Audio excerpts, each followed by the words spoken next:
আসসালামু আলাইকুম, welcome back to my channel cooking by Zohra.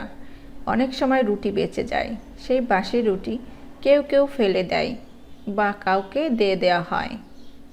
রুটিগুলো ফেলে না দিয়ে এইভাবে ঝটপট ফাঁকিবাজি নাস্তাটি বানিয়ে নিতে পারেন। এই নাস্তাটি বানানো অনেক বেশি সহজ এবং অল্প সময়ে বানিয়ে নেওয়া যায়, খেতেও অনেক মজার হয়। তো চলুন কথা না বাড়িয়ে চলে যাই মূল রেসিপিতে। প্রথমে আমি এখানে 2 পিস রাতের বেঁচে যাওয়া রুটি নিয়েছি। আপনারা টাটকা রুটি দিয়েও বানাতে পারেন। এরপর রুটিগুলো 4 পিস করে কেটে নিব। দেখুন এভাবে করে কেটে নিতে হবে।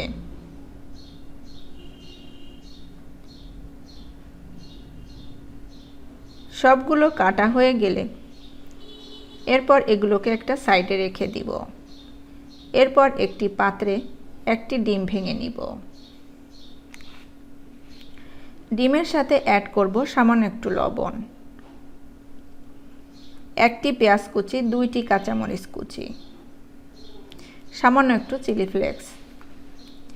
এরপর ডিমটাকে সব কিছুর সাথে ফেটিয়ে নিব। তারপর এর মধ্যে রুটির স্লাইস দিয়ে এপাশ ওপাশ করে ডিমের মিশ্রণটা মেখে নিব। একইভাবে আরও একটু দেখিয়ে দিচ্ছি। এরপর এগুলোকে ভেজে নিব। তার জন্য চুলায় একটি কড়াই বসিয়ে 1 টেবিল চামচ তেল দিয়ে দিব। তেলটা গরম হলে এক এক করে ডিম মাখানো রুটির স্লাইসগুলো তেলে দিয়ে দিব। এক পাশ ভাজা হলে উল্টিয়ে অপর পাশ ভেজে নিতে হবে।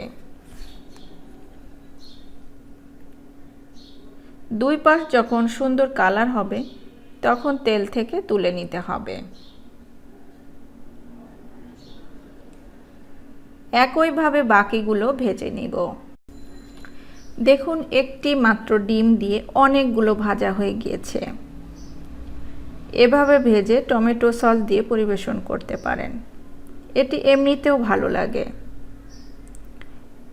এটি খেতে অনেক বেশি মজা লাগে। আশা করছি আমার আজকের এই সহজ নাস্তার রেসিপিটি আপনাদের কাছে অনেক বেশি ভালো লেগেছে। রেসিপিটি ভালো লাগলে লাইক, কমেন্টস এবং শেয়ার করতে ভুলবেন না। সেই সাথে আমার চ্যানেলটাকে সাবস্ক্রাইব করে রাখবেন। আর আপনারা যারা আমার ফেসবুক পেজ থেকে দেখছেন, লাইক এবং ফলো দিয়ে না রাখলে প্লিজ লাইক এবং ফলো দিয়ে রাখবেন। তাহলে আমার কোনো ভিডিও আপলোড করার সঙ্গে সঙ্গে নোটিফিকেশন আপনাদের কাছে পৌঁছে যাবে। ভালো থাকবেন সবাই। আজকে এখানে বিদায় নিচ্ছি। পরবর্তী রেসিপি দেখার আমন্ত্রণ জানাচ্ছি। আল্লাহ হাফেজ।